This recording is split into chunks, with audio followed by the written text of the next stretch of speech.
கிறிஸ்துவுக்குள் அன்பான தேவ ஜனங்கள் அனைவருக்கும் மீண்டும் ஒரு முறை ஆண்டவரை குறித்ததான சிலுவை தியான நாட்களின் இந்த 36வது நாள் உங்களுக்கு ஆண்டுடைய வார்த்தை சொல்லப்படுகிறது. தொடர்ச்சியாக ஆண்டுடைய வார்த்தையை கேட்பவர்கள் பார்ப்பவர்களுக்கு இது ஆசீர்வாதமாக இருக்கும். கடந்த வருடங்களை காட்டிலும் இந்த முறை வித்தியாசமான அளவில் ஆவியானவர் உணர்த்துகிறபடி உங்களுக்கு தேவ வார்த்தை பிரசங்கிக்கப்படுகிறது. பொதுவாக ஒரு தலைப்படுத்து 3 குறிப்பு 5 குறிப்பு என்று சொல்லி ஒரு தலைப்பின் அடிப்படையில் தேவ வார்த்தைகளை கடந்த வருடங்களில் சொல்லியிருக்கிறோம். ஆனால் இந்த முறை அப்படி இல்லாமல் ஒரு பகுதியை படித்து அதிலுள்ள வார்த்தைகள் ஆவியானவர் உணர்த்துகிறபடி தியானிக்கிறோம். கடந்த நாட்களில் ஆண்டவருடைய அன்பு வெளிப்பட்ட விதம் என்ன என்றுதான் வரிசையாக நாம் பார்த்து வருகிறோம். இன்றைக்கும் அவருடைய அன்பு வெளிப்பட்ட விதம் என்ன? அவர் ஆத்தும பாரம் உள்ள தேவனாக இருந்தார். ஆத்துமாக்களின் மேல் கரிசனை. பொதுவாக இந்த உலகத்தில் ஒரு மனிதன் வாழ வேண்டும், நன்றாக இருக்க வேண்டும் என்ற எண்ணம் எல்லாருக்கும் இருப்பதில்லை. ஒரு மனிதன் கெட்டு போகிறவர்களை குறித்து ஒரு நல்ல எண்ணமும் இருப்பதில்லை. அவர்கள் மாற வேண்டும், அவர்கள் நல்லவர்களாய் இருக்க வேண்டும் என்று. ஆனால் என் ஆண்டவருடைய காரியம் பாருங்கள். லூக்கா 15ஆம் அதிகாரம் 1 மற்றும் 2 வசனங்கள். குறிப்பா முதல் வசனம், சகல ஆயக்காரரோடும் பாவிகளோடும் அவருடைய வசனங்களை கேட்கும்படி அவரிடத்தில் வந்து சேர்ந்தார்கள். ஆண்டவர் இயேசு இந்த உலகத்தில் ஊழியம் செய்த நாட்கள். பரலோகத்தின் தேவன் பூமிக்கு இறங்கி வந்தார். அவர் வர வேண்டும் என்பது தேவ திட்டம், ஆண்டுடைய சித்தம். அப்படி வந்து அவர் ஊழியம் செய்த நாட்களில் பல அனுபவங்கள், பல சந்தர்ப்பங்கள், பல சத்தியங்கள், பல ரகசியங்கள் வேதாகமத்தில் படிக்கிறோம். அவரை ஒட்டி உள்ளதான ஏராளமான காரியங்கள். இப்படி அவர் ஊழியம் செய்த நாட்களில் அநேகர் வந்து ஆசீர்வாதங்களை பெற, சுகம் பெற, விடுதலை பெற்று வாழ அதற்கு தான் அதிகமாக வந்தாங்க. ஆர்வமுடன் ஓடி வந்தாங்க. ஆனால் இந்த இடத்தில் பார்க்கும்போது சகல ஆயக்காரரும் பாவிகளும் வந்தார்கள். எதற்கு வந்தார்கள்? வசனத்தை கேட்கும்படி வந்தார்கள். ஆண்டுடைய வசனத்தை கேட்கும்படி வந்ததாக பார்க்கிறோம். எனக்கு அன்பானவர்களே, இந்த நாட்களில் நாம ஆண்டவர் ஊழியத்தில் எதை முக்கியப்படுத்தினார் என்று பார்க்கும்போது வசனத்தை முக்கியப்படுத்தினார். தம்மிடத்தில் வருகிறவர்களுக்கு அவர் வசனத்தை முக்கியப்படுத்தினார். நீங்கள் பார்த்தால் வசனம், வார்த்தை, வேதம், சத்தியம், இது எல்லாமே அவர்தான். வேதத்தில் அதற்கேற்ற ஆதாரங்கள் இருக்கிறது. அவரே சத்தியம், அவரே வார்த்தை, அவரே வசனம் என்பதாக நாம் பார்க்க முடியும். ஆனால் வேத வசனத்தை அவர் முக்கியப்படுத்தினார். வசனத்தை தான் சொன்னார் தம்மிடத்தில் வந்தவர்களுக்கு பல சந்தர்ப்பத்திலும்.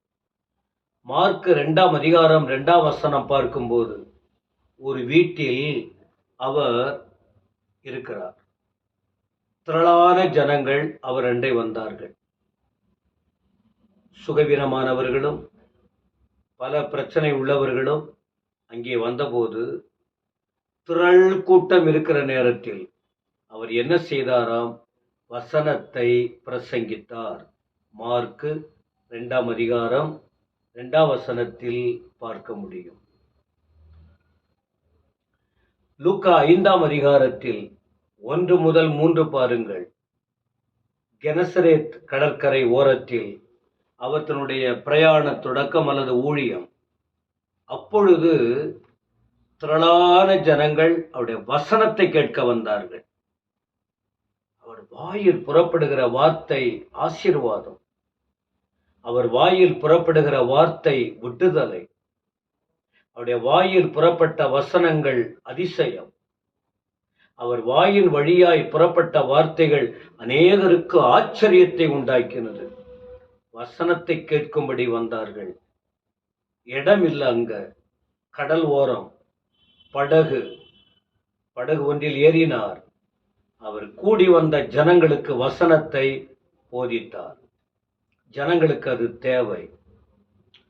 மத்தேயு 5ஆம் அதிகாரம் 1 வசனம் கூட பாருங்கள்.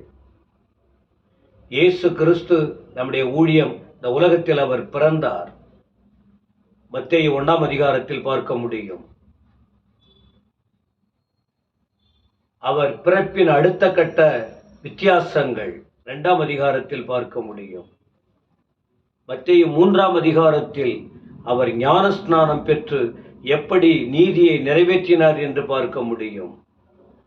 மத்தேயு 4ஆம் அதிகாரத்தில் அவர் ஊழியத்தை செய்வதற்கு ஆயத்தப்படுகிறார், உபவாசிக்கிறார், 40 நாள் புசியாமல் குடியாமல் இருந்தார், ஆவியானவரால் ஏவப்பட்டார், சாத்தானால் சோதிக்கப்பட்டார், அதிலே வெற்றி கண்டார், புறப்பட்டு போனார், மனந்திரும்புங்கள், பரலோக ராஜ்யம் சமீபமாய் இருக்கிறது என்று அவர் ஊழியத்தை தொடங்கினார்.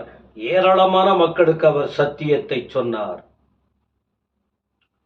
5ஆவது அதிகாரம் 5, 6, 7 அதிகாரங்களை பார்க்கும்போது அவர் தெளிவான போதனைகளை சீஷர்களுக்கு கற்றுக் கொடுத்தார்.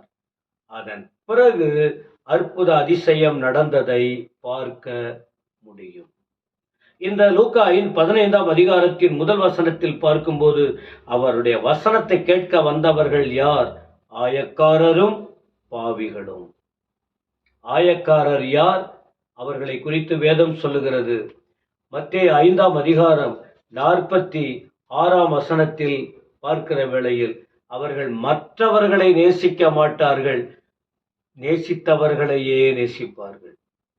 மற்றவங்க மேல அன்பு போகாது. யார் கூட பழகுனாங்க, யாரை நேசிக்கிறாங்க, எப்பொழுதுமே அவர்களோடு கூட இருப்பார்கள் என்று பார்க்க முடியும். ஆனால் இயேசு கிறிஸ்து பாருங்கள், ஒரு குறிப்பிட்டவர்களை மட்டும் அவர் நேசிக்கவில்லை, அவர் எல்லாரையும் நேசிக்கிறார். மட்டுமல்ல, துரோகம் செய்த, தன்னை காட்டி கொடுத்த யூதாசை கூட அவர் நேசித்தார் என்று மத்தேயு 26ஆம் அதிகாரம் 50ஆம் வசனத்தில் படிக்க முடியும்.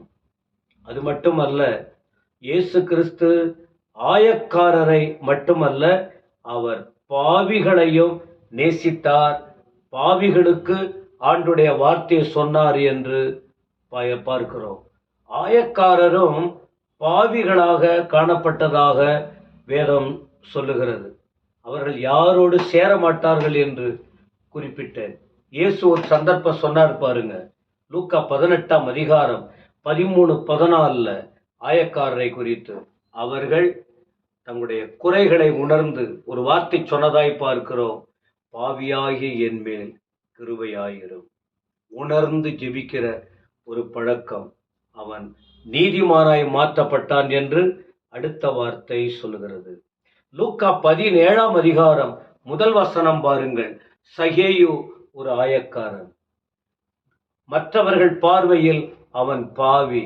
அவனுடைய வீட்டுக்கு ஆண்டவர் போய் அந்த வீட்டுக்கு ஒரு விடுதலை கொடுத்தார் என்று பார்க்கிறோம். இயேசு கிறிஸ்து வந்த நோக்கம், இயேசு கிறிஸ்து ஊழியம் செய்த நோக்கம் எதற்கு தெரியுமா? ஆயக்காரரை போல் உள்ளவர்களை, பாவிகளாய் இருக்கிறவர்கள் மனம் திரும்ப வேண்டும். 1 தீமோத்தேயு 1:15 சொல்லுகிறது, பாவிகளை ரட்சிக்க அவர் இந்த உலகத்தில் வந்தார். லூக்கா 19:10 சொல்லுகிறது, இழந்து போனதை தேடவும் ரட்சிக்கவுமே இயேசு கிறிஸ்து மனுஷகுமாரன் இந்த உலகத்தில் வந்தார். மத்தேயு 18ஆம் அதிகாரம் 11ஆம் வசனம் சொல்லுகிறது, கெட்டுப்போனதை ரட்சிக்க அவர் உலகத்தில் வந்தார். லூக்கா 5:32 சொல்லுகிறது, அவர் நீதிமான்களை அல்ல பாவிகளை மனந்திரும்ப அழைக்க வந்தார் என்று சொல்லப்பட்டிருக்கிறது. எனவே ஆயக்காரர்களுக்கும் பாவிகளுக்கும் அவர் வசனத்தை சொன்னார். எல்லாரும் மனம் திரும்ப வேண்டும் என்று ஆண்டுடைய விருப்பம். எனவே இந்த நாளில் வசனம் முக்கியம். அவர் ஆத்துமாக்கள் மேல் கரிசனை உள்ள தேவன். எல்லாரும் ரட்சிக்கப்பட வேண்டும் என்று விரும்புகிறார். ஆண்டவர் செய்த ஊழியத்தை யோசியுங்கள். நீங்களும் உங்கள் ஊழியத்தில் பயன்படுத்துங்கள். ஆத்துமாக்கள் மேல் கரிசனை கொள்ளுங்கள். ஆண்டவர் உங்களை ஆசீர்வதிப்பார். ஜெபம் பண்ணுவோம். எங்கள் பரலோக பிதாவே, துதிக்கிறோம். இந்த வார்த்தைகளுக்காக ஸ்தோத்திரம்.